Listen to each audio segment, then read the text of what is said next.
So today I want to talk a little bit about crystals, their meanings and how to look after them.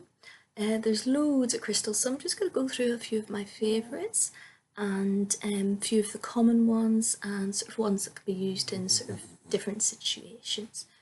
Okie dokie. So the first one is, if you can see, it's rose quartz, and it generally is a pinkish colour. And it can be really light actually, that you wonder, is it pink? And I don't like pink, but actually this one's really pretty because it's a gentle pink. Now, rose quartz is usually referred to as the stone of love. Now, a lot of people presume that means, you know, if you hold it, you'll get your perfect man or your perfect woman. Not necessarily. I mean, it can do that, I suppose, but I actually think it's better for self-love. So if you've had a little bit of a confidence knock, or you're just feeling a little bit blue or down, I think it's a really, really good stone to place under your pillow, and to just sort of hold and meditate on and sort of feel the love and feel the cleansing energies from that, especially if you've had like a bad breakup or just generally you need a little bit of a boost. And I like this one. This one is a tumbled, sort of chipped one. Now, chipped doesn't mean it's broken, it just means it's not polished, it's not refined, it's sort of in its more natural form. I like this one because it fits nicely in my palm and I've got tiny hands, so that's nice. So yeah, that's rose quartz. Now, another really popular one is amethyst. And amethyst looks like that. Now, it can come in pale purple to a really, really dark purple. This one actually has a bit of both. It's sort of lilac to dark purple. And this used to be a necklace, but I lost the chain. And amethyst actually comes from ancient Roman times, and it really was used, they associated it with sobriety, and so it's really good for actually breaking addictions, breaking bad habits. So it's really good in that way, but it's also really good for spirituality, feeling just calm, and a really, really good stone to meditate with. It's a good all-round stone actually. If you're new to crystals, good all-round stone. Another good all-round stone is clear quartz, because it absorbs every emotion and just sort of cleanses you. So that's amethyst. Another version of amethyst I've got is a much, much darker one, and it's much more chipped, but it's insanely cute because it has a little dragon on it, and it's really cute. It's chipped. I don't have a name for him yet. If you guys can think of a name, that'd be great. I use this one more as an ornament, and it's great because a lot of people, I suppose, see the jewellery and they think, oh, I'm not going to wear that out. So if you don't want to, you know, wear the jewellery version of these things, just get something like this little ornament. And I think this one's really cute with the dragon on it. But it's cool. So that's amethyst. Now, another nice one, which for some reason, I don't know whether it's just me, but animals seem drawn to this one. Don't know why. So I might have to look into that one. Now, this one is called the Sunstone, and it's called, I believe, I could be pronouncing it totally wrong, but citrine, like as in citrus. And this one's semi-polished, sort of polished on one side and sort of raw on the other side. And it's a sort of yellowy, goldy colour. And this one is, I believe, from ancient Egyptian times, and it's named after the sun god Ra. So this one's a really good one to just bring happiness and joy into your life. If you're feeling a little bit blue, a little bit stressed, this is a really good one to help you feel positive again, to help you, you know, just put the spring back in your step. So that's a really, really nice one for that. Right, another one is quite a rare one I'm going to show you now. You can get, as I say, you can get crystals in all sorts of versions. You can get them tumbled, you can get them polished, you can get them as jewellery, bracelets, earrings, basically anything, even lamps now, which is quite crazy, but cool. Now this one, I just want to show you, it's a bit of a rare one. This one is called Iolite. Now, I don't know if you can tell, but it's polished. It's not, will it stay still? It's not raw, it's been polished, and it's actually been made into a pendulum.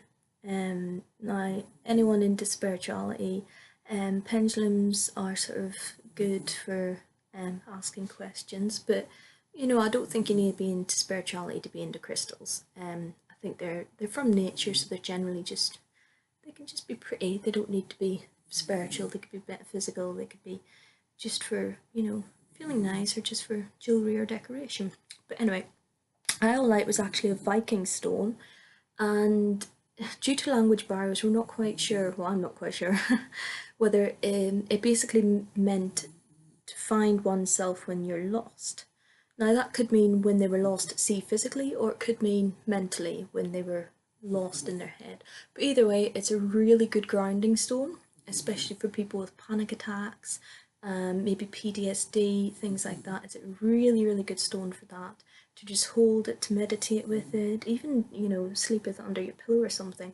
A lot of stones are good for that actually, if, you know, you don't have time to meditate and you're just going to bed at night. That's a good one, and it looks dull, but it's actually a really pretty grey. It's almost silver, so that's a really, really nice one. It's quite a rare one. Iolite. So it's nice. That one. Okay, another one I'm going to show you is one of my favourites actually.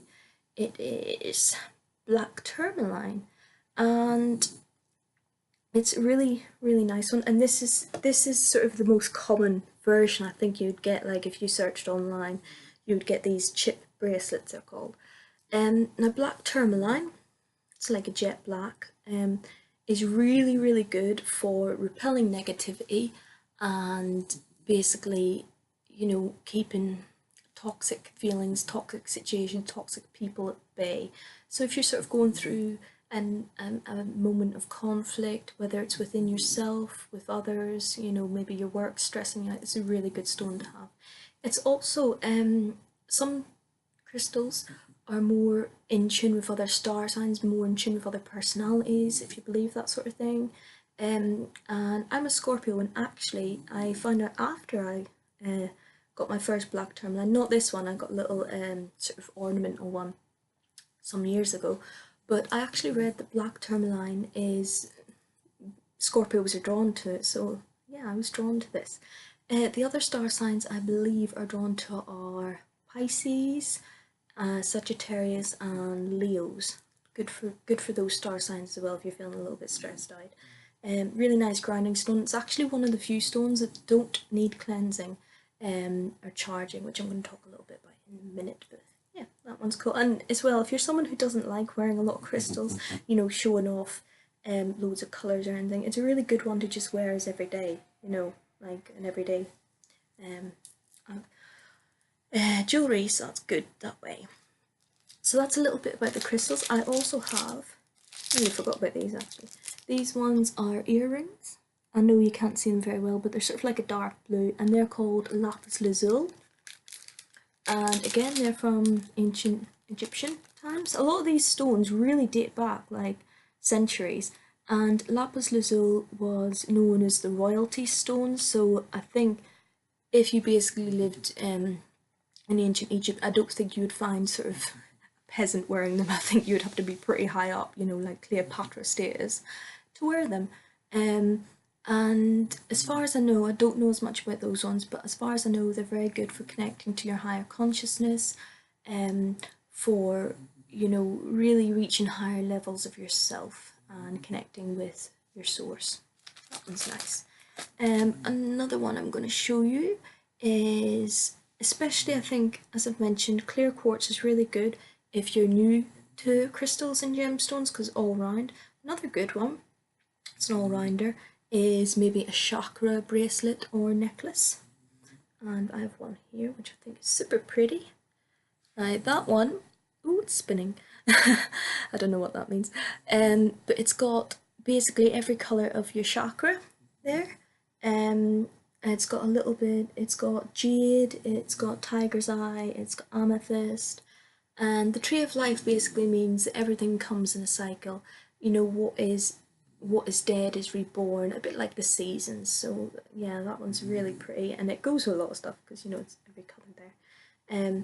and your chakras is just a way of balancing yourself. So if you sort of feel a bit out of balance, that's a really nice one to wear. You know, so I like that one a lot. Now, a lot of these you could just buy as, you know, crystals, or you know, the raw crystals, or you know, as jewelry. Like, you don't have to always buy the necklace, you could just buy the ones with the hooks on them. I've also got two others here, and sometimes you can get these spiral cases with the little hook at the end, and they're really easy to sort of open and spring back, so you can put your stone of choice in there and hook it onto a chain, and that way you don't have to keep buying necklaces. So that's a nice way of getting them. Now, talking about charging and cleaning them, a lot of people might be like, what? Basically, by charging them, you're claiming them as your own. Because if you think about it, if you go into a gems shop, there's like, you know, maybe 20 different stones in one box, and everyone's, you know, been touching them. There's loads of emotions, there's loads of different energies around, so you want to cleanse them. My favourite way of doing that is by sunlight, and simplest thing to do is place it on a windowsill where the sun is, and just let the nature do its work.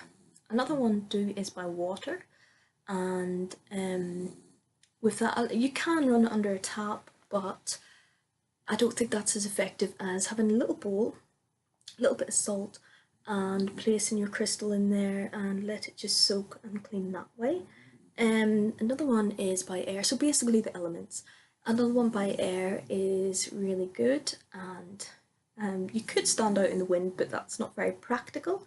So a good way of doing that is, if you like incense or smudging, you can actually run the crystal through that, and that sort of clears it. I mean, it's not personally for me, I prefer the sunlight or the water. So yeah, it's up to you. And just bear in mind, there are some stones that shouldn't be in sunlight too long. Amethyst, that's the purple one with the little dragon. Amethyst shouldn't be in sunlight for too long, so the colour can actually fade. So yeah, just be careful, do a little bit of research, and different stones attract different people. And if you don't have a gemstone shop near you, you know, there's loads of places online you can get this stuff. All I'd say is be careful. I'm not saying every company, but there are a few companies that will try and sell dodgy ones where they're plastic and they're painted to look like a crystal. And all you'll get is the placebo effect, where you think that you've bought the real thing and you're wearing it and you think you feel calm when actually you're not. So I would go for, you know, a genuine seller and read reviews about them and stuff like that. They don't cost the earth, and even if you're not spiritual, I think they can be really nice. They're a part of nature, and they're really historic. And if you're a bit of a history geek like me, you'll love learning all the meanings behind them. So I hope you enjoyed that, and if you liked the video, I will certainly do more on crystals. I think it's a topic a lot of people are getting into. Certainly people are buying more things like lamps and things like that to help them, and it can't harm to have any. So, bye!